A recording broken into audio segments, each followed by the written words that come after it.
পিতামাতার সঙ্গে মিষ্টি ভাষায় কথা বলা লোক এখানে আছে কিনা আমার জানা নাই।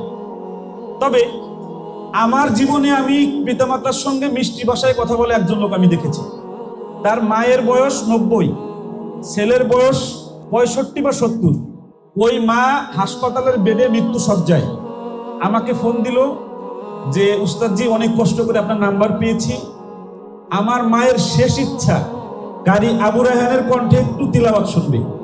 আমি রায়হান গেলাম, আমাদেরকে গাউন পড়ালো।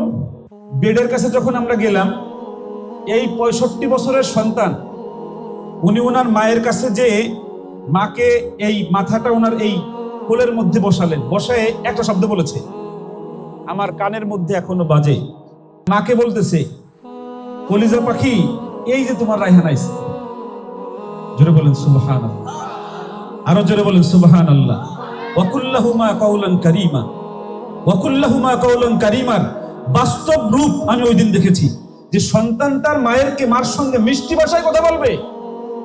মিষ্টি ভাষা, আমি এরকম মিষ্টি ভাষা সন্তানের মুখে আমি আর শুনিনি। আচ্ছা, আপনাদের কাছে আমার প্রশ্ন, এই যে তার মাকে তার সন্তান বলেছে যে কলিজা পাখি তোমার রায়হান এই যে নিয়ে আসছি, এটা কি আজকে প্রথম বলছে নাকি তার প্র্যাকটিসিং ভাষা? এটা মিনিমাম 20 বছর থেকে 30 বছর তার মায়ের সঙ্গে এই ভাষায় কথা বলে। মিনিমাম 20 থেকে 30 বছর কমপক্ষে এই সন্তান তার মায়ের সঙ্গে এই ভাষায় কলিজা পাখি বলে কথা বলে। আপনার বুকে একটু হাত দিয়ে দেখেন, আপনার কলিজার টুকরা মাকে এই ভাষায় আপনি একবারও ডাক দিয়েছেন কিনা জীবনে? যদি না দিয়ে থাকেন তাহলে আপনার মাকে আজকের থেকে এই ভাষায় ডাকা শুরু করেন। আল্লাহর আরশে আজিম আপনার কাছে চলে আসবে।